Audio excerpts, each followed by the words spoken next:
Hi,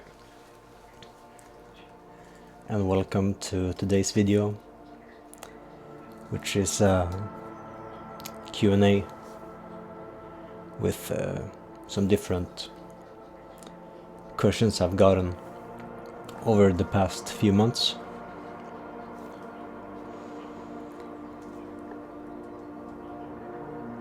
And it's early spring morning here in Sweden. So the sound in the background is coffee brewing.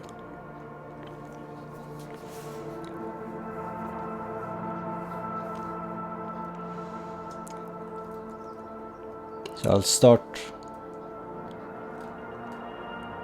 by thanking everyone so far that has made an order through the web shop. You can simply find it in the description below here in this video, or at enjoy.com. Just click on anything there and you'll get directed to the shop.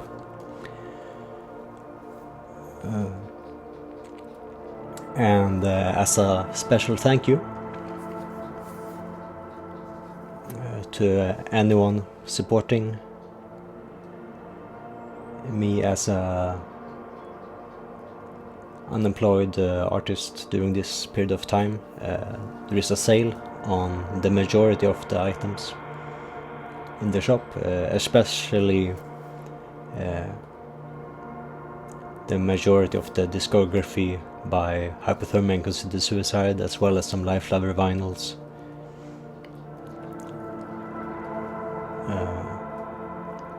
All Hypothermia CDs, pretty much, and all Consider Suicide CDs, and many of the shirts as well. And while packaging orders last night, I found this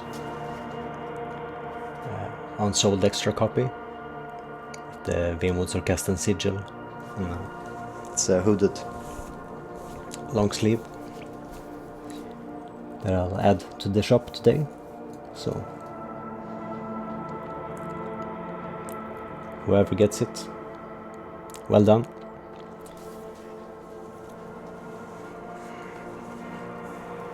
And of course, I've also added different options for paintings that you can find in the Ritualia section. And as an example, if when I say a mix of inks and wine, it's usually something like this when I paint with my hair. And this has some wine as well.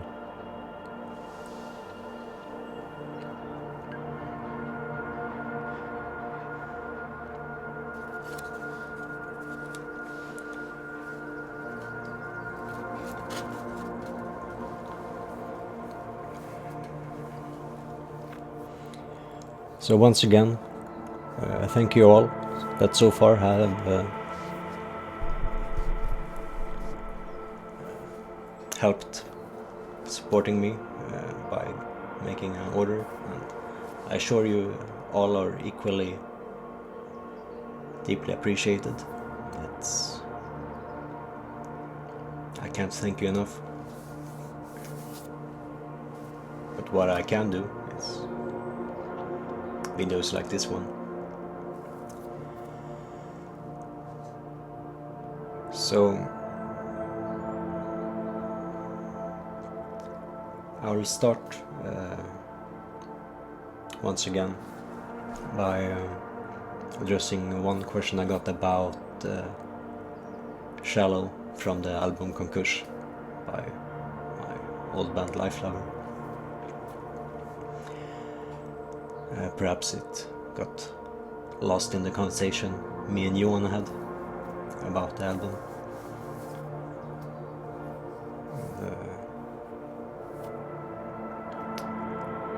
The lyric is about being alone and about learning from your mistakes, or reflecting upon different repetitions that we have in our minds, especially when we're alone, because then there are usually less interruptions. And during that year, when we were working on the album and when I wrote that lyric, I was working at the daycare center at night, cleaning the place a couple of times a week. So I had many hours of monotonous work,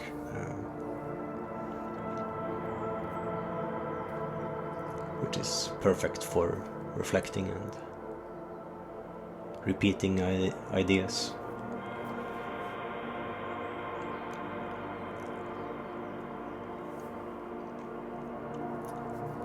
And more or less connected to that topic is I get my hats.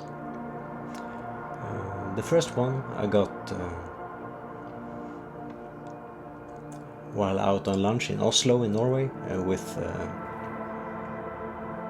H and Fix from current band Kal, but also then Lifelover.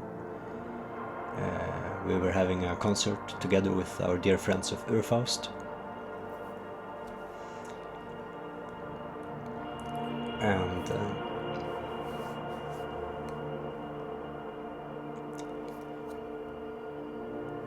I saw some people on the street selling hats, and that was obviously the most ridiculous one. So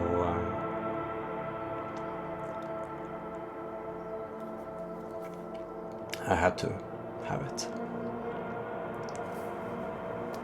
Then some months later, I was out on a road trip with Jonas.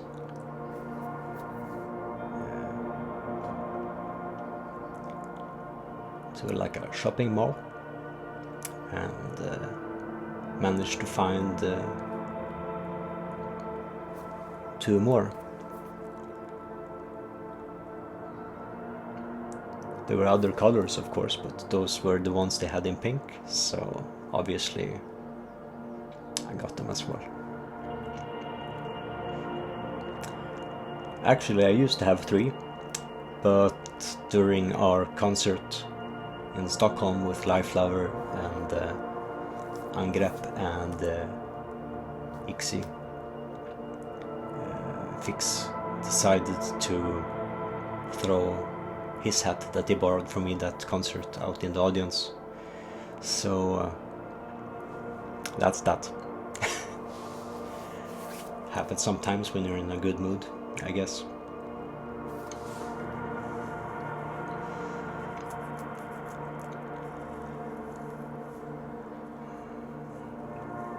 But enough about that. I'll just grab my coffee and I'll be right back.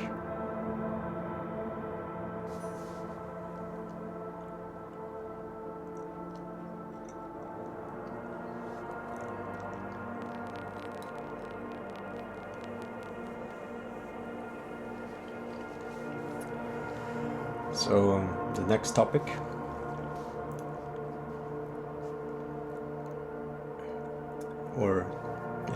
it's several questions, but they're connected, so I made them into something a bit longer.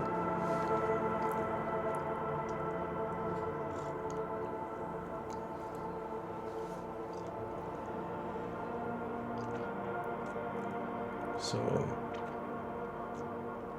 how, when and why I learned to play guitar. I don't really consider myself being able to play guitar. I just kind of do it.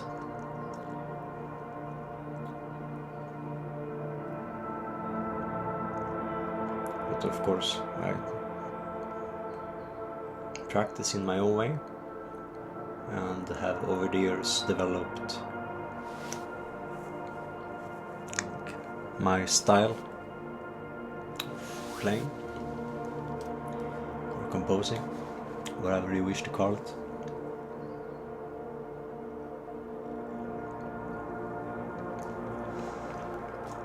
And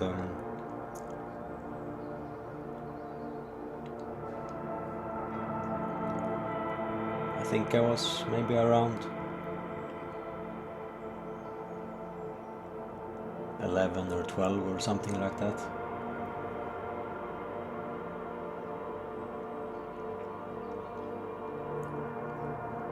I don't really remember the exact year, but it was at my school in the town where I grew up. And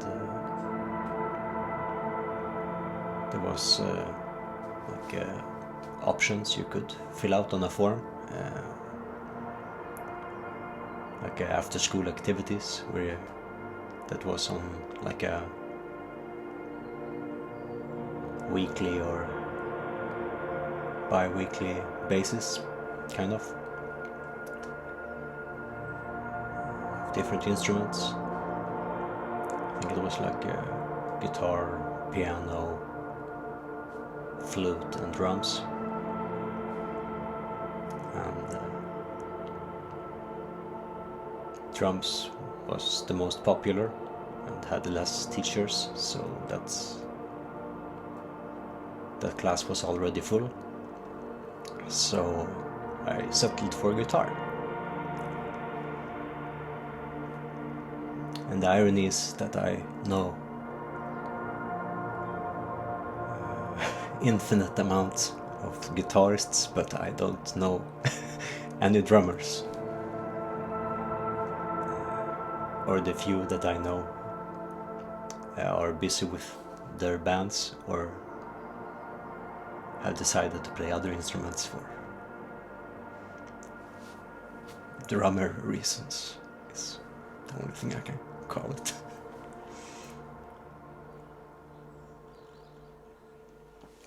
So I started to learn how to play guitar then, and I was so bored and dissatisfied with the approach that the person in charge of the lessons had, that I didn't take it serious enough, and I stopped going after a year or so. But of course I kept my guitar. And from that experience I once again, after my experiences with the general school education system and the majority of the world's approach to implementing education and lessons in its forms, is usually not for me really, the way it's been done. So I was reminded to teach myself, because that's what works for me.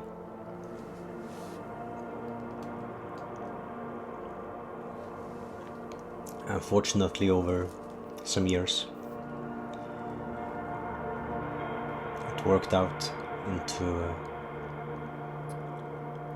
me relying less on what I would expect the instrument or the equipment to allow me to do, and listen more carefully to both the sounds of nature during my walks that I've always been on, but also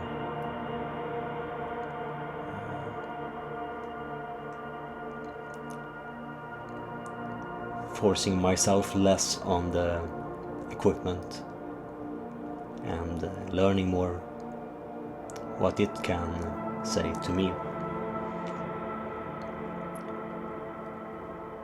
Because there is a lot of different sounds that you can get from the same amplifier and guitar, depending on how you approach the amplifier and instrument.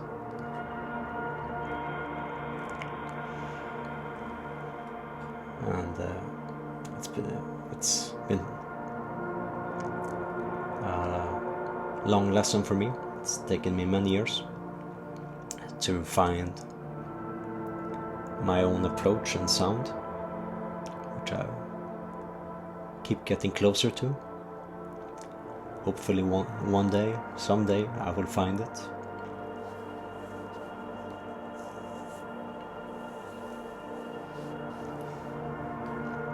And I think that's one of the important lessons, that you keep searching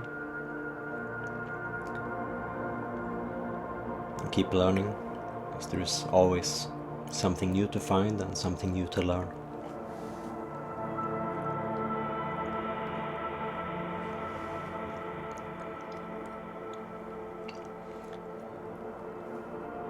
And as for the tuning on all the recordings, especially hypothermia recordings,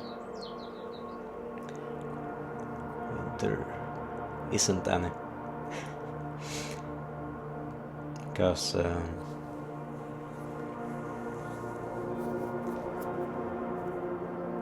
it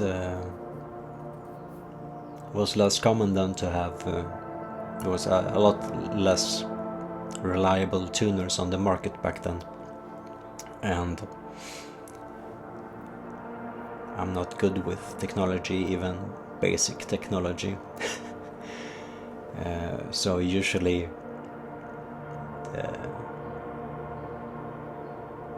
I wouldn't like the results I would get with a tuner, so I would start by simply finding a note or key or tuning on the thickest, highest string, and then simply tune the rest of the guitar or instrument after it, because the rest is pretty simple once you do that. But it's definitely not below D and not above E. It's somewhere more in between. So usually I compose or record in D, especially with hypothermia, while a lot of the material of Consider Suicide, sorry, my mouth is dry, has been in E, because my friends' instruments are tuned in E for some reason, I don't know why.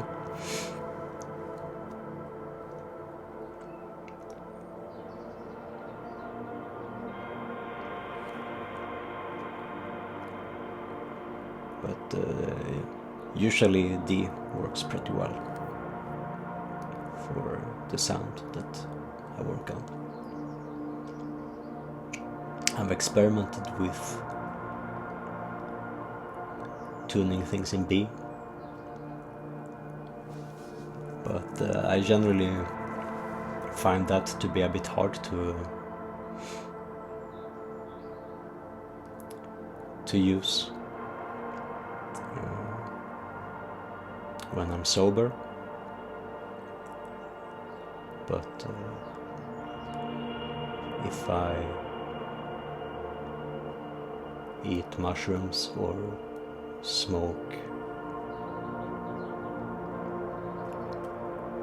something with a lot of leaning towards sativa, then beat tuning is pretty nice.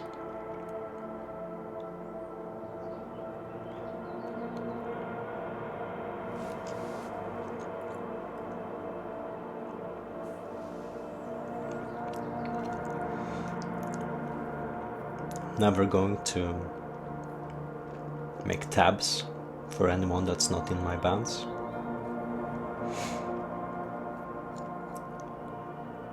And generally,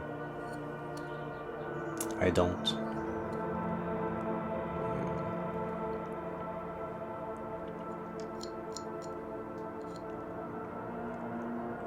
But I think as a exercise in composing, you should be able to, especially if you're working on developing your own style of playing, as I have at least, it's beneficial to rely more on your ear and feeling and intuition than what a paper says, because whenever I have tried to find tabs for some song that I wanted to make a version of, there has been several different options and they all sound wrong to me.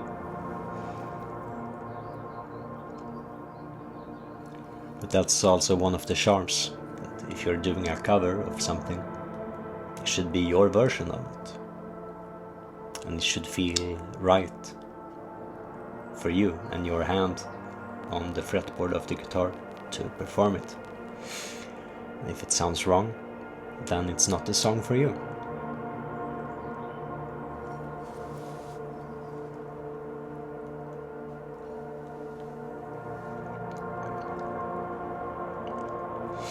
And that's one of the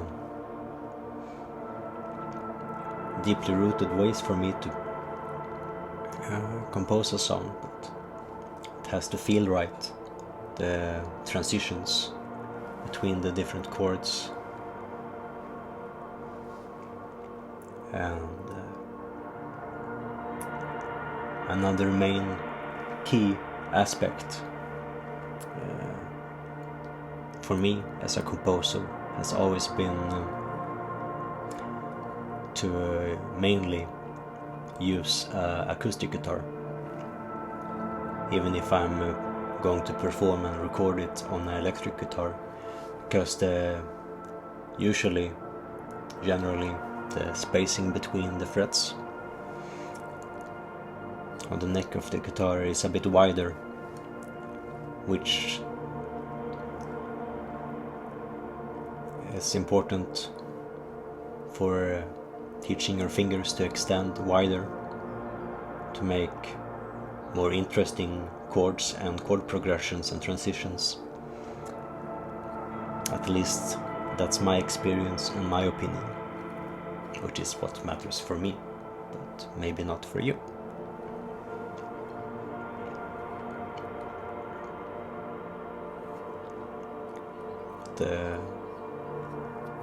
Rather than simply showing you tabs of something, I will make a few videos that I will be uploading in the next weeks or months, depending on time and mood, of some of the songs that I've made with hypothermia, and depending on what questions or requests that you give me in the comments in my videos, I will either make or consider making some others. So let me know, and we'll see what happens.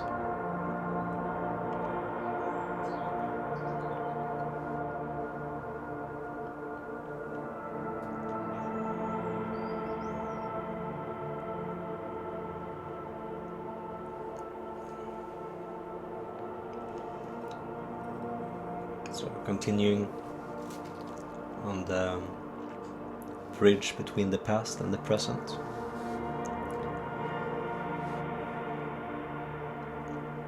I, of course, frequently get questions about svensk vemod.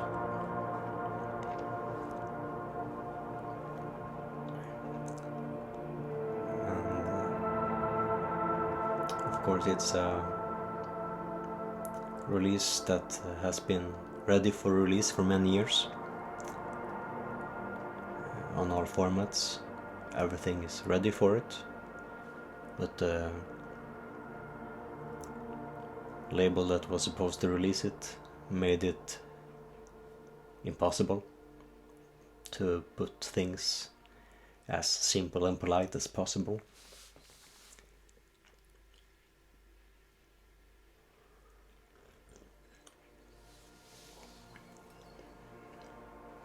They wish to blame me. I consider that it's on them.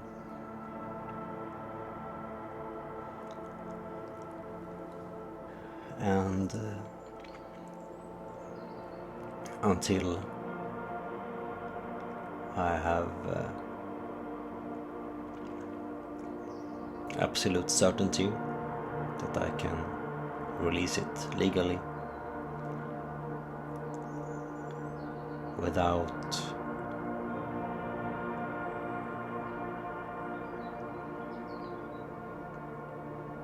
various issues, it's going to remain unreleased until the right moment, unfortunately. But of course there are other things in the works, both past, present and future.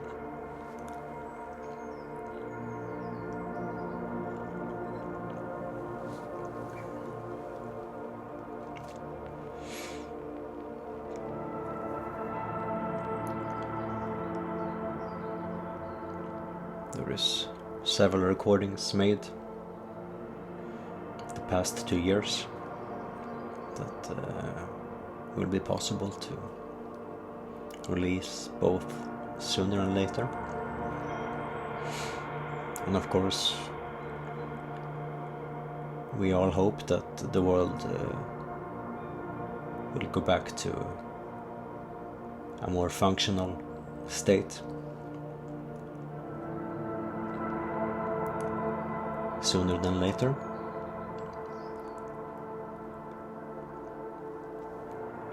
And I'm planning tours around different parts of the world, but of course right now we can only wait. But fortunately for me, those plans are not until winter, so hopefully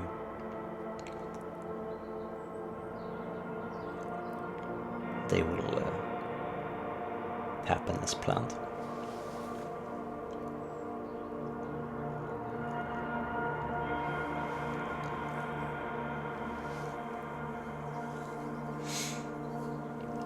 And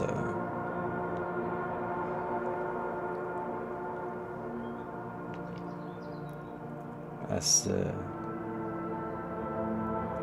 on the subject of philosophy and spirituality, or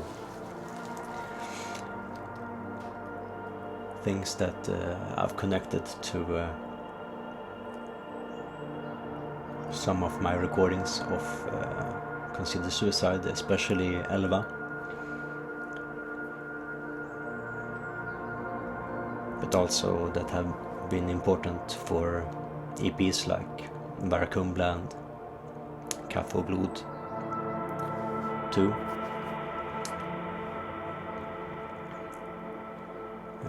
Have been related also to psychedelic experiences on various amounts of psilocybin.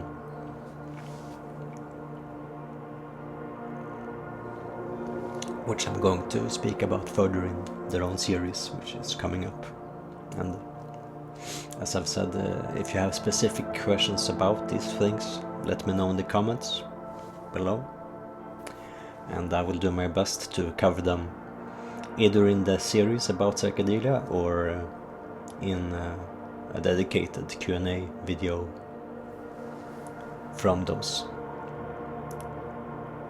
videos. And when it comes to the Tree of Death and my experiences with it, or what I've learned from it, and the unison of self-attainment and ego death are to be found in those videos too, I think. But I don't really study much about Kabbalah and things like that. It's just something that have been around me in life through different friends and meetings I've had over the years. So I'm not the right person to speak about it, because I don't know a lot about it. It's a current that I've been crossing over while I've been going this way. It has sometimes crossed my path, and I've drawn something from it, or it has lent me something while I passed through it, which has helped me in some way, to some extent.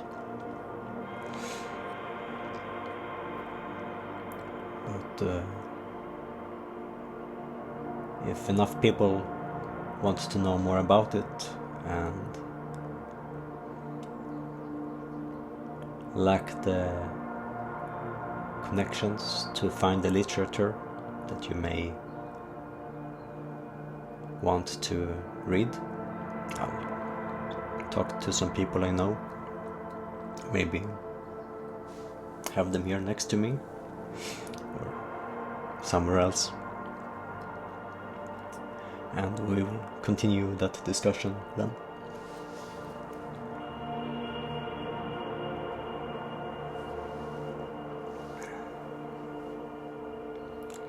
And with that, we are at the last subject for this video,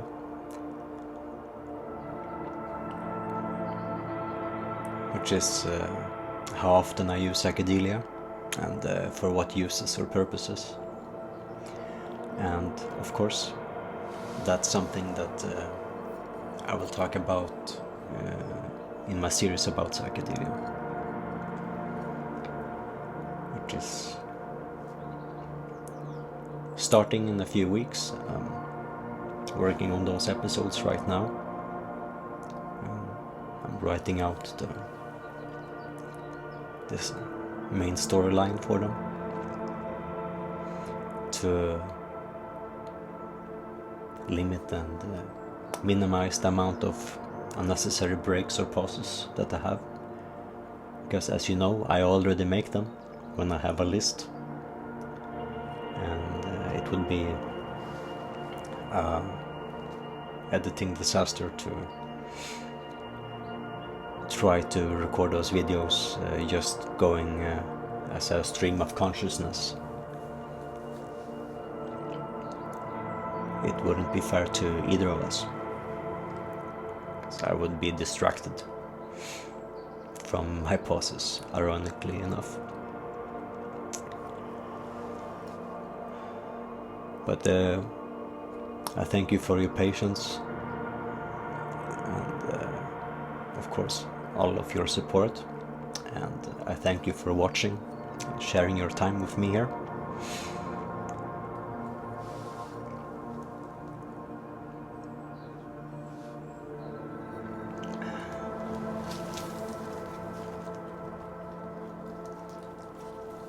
And as I mentioned before, you can find different options of paintings there's also now gift cards, thanks to Squarespace and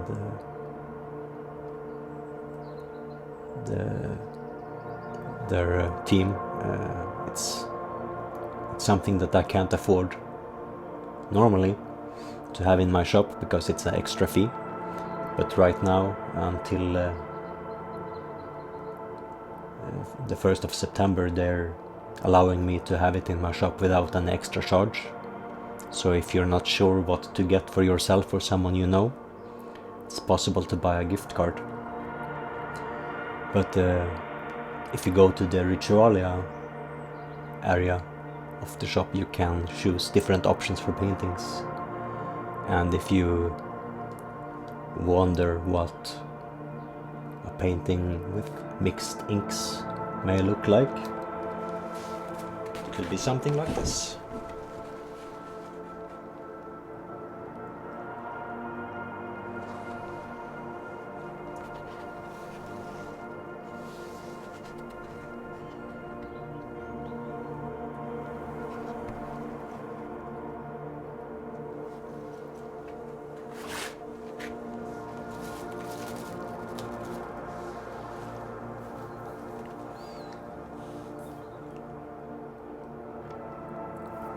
Thanks again for watching. See you next time. Take care.